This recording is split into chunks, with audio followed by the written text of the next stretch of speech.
Dubai में कथित missile हमले की खबर के बाद पूर्व मेदिनीपुर जिले के रामनगर थाना अंतर्गत दुबलाबाड़ी गांव का बेरा परिवार गहरे भय और चिंता में है। कहा जा रहा है कि परिवार का इकलौता बेटा तनय बेरा रोजगार के सिलसिले में पिछले मंगलवार को दुबई गया था, लेकिन हमले की खबरों के बाद से वो वहां पर लगभग घर के अंदर ही रहने को मजबूर है।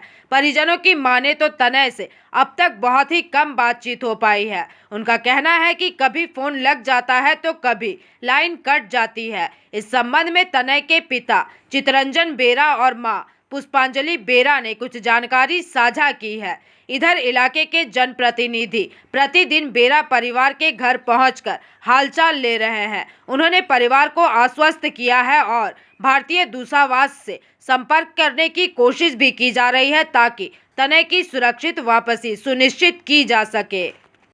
ওই 9 বছর 8-9 বছর আছি ইরানে। ওখানে মাওলানা পড়ছে আর বাচ্চাদের পড়ায়।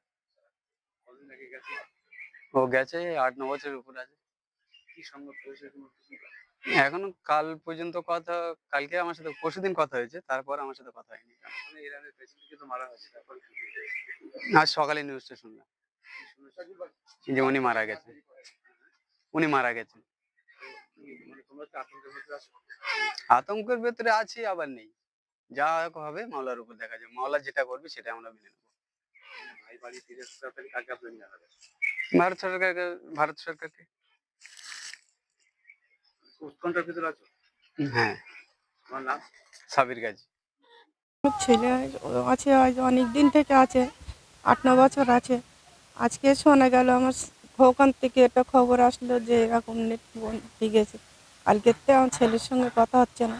আমার পরিবার 5 জন আছে, আমার ছেলে বৌমা 3 নাতি পুতি আছে। ছেলে ওখানে পড়ে, আমার বৌমা আগে পড়তো, এখন আর বৌমা পড়ে না। বাচ্চা কাচ্চা নিয়ে আছে, 3টে নাতিপুতি নিয়ে আছে, ঘরে থাকে। ভারত সরকারকে চাই আবেদন, আমার ছেলে বৌমা নাতিপতি বাড়ি আসুক, সুস্থভাবে যেন চাই, এইটা আমার দাবি। আমার আর কোনো দাবি নেই, যেন আমার বাচ্চা ভালোভাবে বাড়ি আসে। আমার ভয় ভয় করছে শুনো অবধি।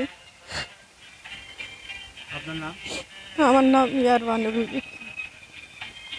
Bureau report, PVTV news.